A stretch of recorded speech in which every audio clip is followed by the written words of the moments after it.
Je suis nouvelle voilée, bien évidemment que j'ai pas changé mon profil LinkedIn ni sur mon CV de peur que les recruteurs euh, abandonnent toute poursuite avant de m'avoir vu. Ah. Euh, et je suis nouvelle voilée, bien évidemment que lorsque j'arrive à ces entretiens, je suis recalée tout bonnement à cause de compétences, bizarrement, après m'avoir vue avec le voile, bien sûr. Bien, la famille, ici Bixul 224. Ici en France, dans la ville de Strasbourg, il s'est passé une histoire qui fait le buzz en ce moment entre la jeune dame qu'on vient d'entendre faisant un challenge. Bien évidemment que une tendance de TikTok. Voilà. Et ce monsieur qu'on voit, qui est gérant d'un magasin, Giox, de Strasbourg. Bon, on a vu la vidéo. La vidéo, bon, lorsque vous mettez Giox Strasbourg, vous allez voir l'histoire en question en intégralité. Dans ce challenge, elle parlait de son voile. Elle dit qu'elle est une nouvelle voilée, bien évidemment que elle parlait en tout cas des contraintes d'être une femme voilée ici en France. C'est-à-dire, elle-même, elle est consciente de la situation des femmes voilées en France. Elle sait, elle est au courant. Du coup, elle a passé un entretien. Selon les informations, elle a passé un entretien dans une boîte d'intérim. Vous comprenez un peu? Maintenant, bon, elle a passé l'entretien, elle n'était pas voilée, selon les informations, lorsqu'elle a passé l'entretien avec la boîte d'intérim. Elle a été recrutée. Ils lui ont donné une mission. La mission, c'était quoi? Partir travailler au magasin Geox de Strasbourg. Un magasin que je ne connaissais pas, une marque que je ne connaissais même pas moi, perso. Voilà. Du coup, lorsqu'elle est arrivée, elle a trouvé le gérant là. Lorsqu'elle a trouvé le gérant, elle est partie, elle était voilée. Maintenant, le gérant a dit qu'elle ne peut pas travailler étant voilée. Parce que, bon, ici en France, c'est qu'il faut savoir, en France, le voile est interdit par la loi. Oui, oui, oui, oui, oui, oui. Le voile, comme la fille là est comme ça, le voile, le simple voile. Pas même le truc, non, le hijab, hein, le voile. C'est interdit en France dans les lieux publics. Oui, oui, c'est comme ça. C'est comme ça. Ici, ce n'est pas un pays islamique. Ce n'est pas un pays de musulmans. C'est ça qui est la vérité. Et elle le sait, parce que dans son challenge, qu'est-ce qu'elle disait? Elle parlait des contraintes du voile. Donc, lorsqu'elle est venue, le, magasin, le gérant du magasin lui a dit qu'elle ne peut pas bosser en étant voilée. Et d'abord, elle a sorti son téléphone, elle a filmé. Voilà, elle a filmé, elle a balancé sur les réseaux. Ça fait le buzz. Maintenant, bon, on connaît. Il y a ces tarés. Il y a des tarés qui se font appeler musulmans. Des tarés. C'est la vérité, c'est des tarés.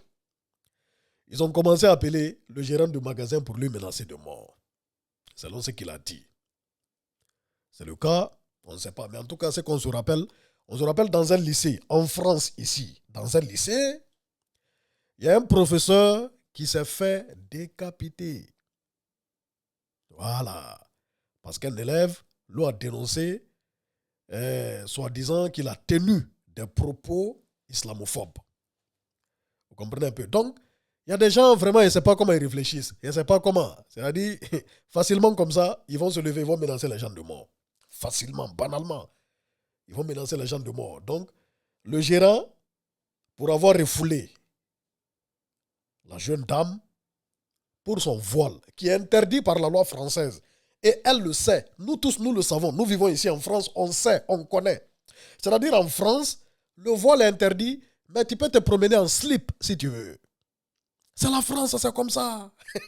Si tu vas vivre en France, c'est-à-dire, vaut mieux se conformer à ça. C'est dommage. Je ne dis pas que je suis d'accord hein, avec la loi française là. Non, je ne dis pas que je suis d'accord. Je ne suis pas d'accord avec la loi. Mais c'est leur loi. On est dans leur pays. Si tu as envie de pratiquer l'islam à 100%, il faut quitter la France. Ici, ce n'est pas un pays d'islam. Ce n'est pas un pays de musulmans. C'est ça qui est la vérité. La France n'est pas un pays de musulmans. Non, non, non, non. La preuve, tu peux marcher, je te dis, tu peux marcher en slip. Tu peux te promener en slip. Oui, oui, oui, oui, oui, oui. En France, dans les lieux publics, tu peux te promener en slip. Ce n'est pas un problème. Mais le voile est interdit. On interdit le voile. Le voile, le fait de couvrir ses cheveux, c'est interdit par la loi française. On est d'accord ou on n'est pas d'accord ou c'est comme ça, c'est leur loi. Donc la fille, elle était au courant. Elle est partie quand même passer l'entretien sans voile. Elle-même, elle a dit dans son challenge. Elle dit qu'elle s'est nouvellement voilée, mais elle n'a pas changé son profil sur la boîte d'intérim. Pourquoi elle n'a pas changé son profil? Tu vois? Elle est voilée, mais elle n'a pas changé son profil. Donc, sur son profil, elle n'est pas voilée. Tu comprends? Sur son profil, elle n'est pas voilée. Mais en vrai, lorsqu'elle se présente au boulot, lorsqu'elle décroche le boulot et qu'elle vient sur le boulot, au niveau du boulot, elle met son voile. Mais elle sait, elle connaît la loi française. Bon, c'est quoi son but au fait? C'est la question que je me pose. Bon, quel but?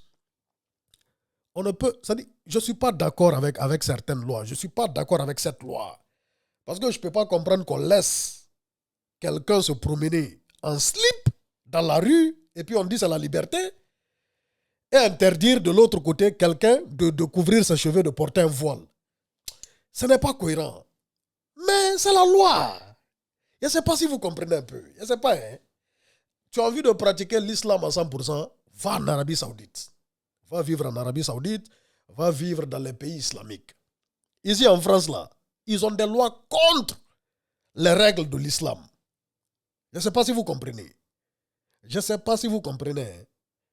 On n'est pas libre ici. Ici en France, on n'est pas libre de pratiquer sa religion en public à 100%. C'est comme ça au fait. C'est comme ça. C'est dommage, mais c'est ça. Donc, toi qui connais la loi par rapport au voile, tu passes un entretien sur ton profil, tu n'es pas voilé. On te recrute pour le boulot, on te donne la mission, te présente au magasin étant voilé. Le gérant qui est là, il dit, ah, tu ne peux pas travailler étant voilé. Qu'est-ce que tu fais? Bon, tu le filmes, tu l'exposes, parce que bon, le filmer à son insu et puis l'exposer là, c'est un délit. C'est-à-dire, tu n'auras jamais raison. Selon la loi française, tu n'auras pas raison. Tu auras une peine. S'il porte plainte, la fille là, elle aura une peine de prison et une amende de 45 000 euros. Oui, pour avoir filmé le gars, l'exposer, surtout, qu'il dit avoir reçu des menaces de mort. Parce qu'il y a des gens aussi, vraiment, c'est des tarés. Comment tu peux appeler quelqu'un comme ça dans une telle histoire et puis directement tu le menaces de mort? Je me demande, je me pose la question. Ici, l'histoire, ce n'est pas d'être un bon musulman ou ne pas être un bon musulman. On connaît la loi française. C'est comme ça. On est d'accord ou on n'est pas d'accord ou c'est comme ça. Voilà. Donc, cette histoire, actuellement, elle fait couler de l'encre ici en France. Comment l'histoire va se terminer? On est là, on observe. On attend la fin du film. En tout cas, mais il faut faire attention sur certaines choses. Lorsqu'on vit dans un pays où, franchement, voilà, où les lois ne nous arrangent pas. C'est de ça qu'il s'agit. Mais c'est les lois quand même, tu vois, parce que bon, tu auras toujours tort. C'est de ça qu'il s'agit. Il y a des gens même, ils ont même ouvert une cagnotte pour soutenir le gérant. C'est la France, hein? C'est la France. On se rappelle, le policier qui avait tiré sur le petit en Nanterre. On avait ouvert une cagnotte. Une cagnotte qui a rassemblé plus d'1 million d'euros. Donc le gérant de Ziox là aussi, dans une telle histoire, ils ont ouvert la cagnotte. Une cagnotte et la cagnotte est en train de monter. Ils vont mettre l'argent dedans. Ils vont donner au gérant. Et la fille, elle risque d'aller en prison et de payer une amende. C'est ça qui est la réalité. Oh, c'est la réalité du pays. Faisons attention. On est ensemble, la famille. Peace and love. Big Soul 224, Guinée est fier.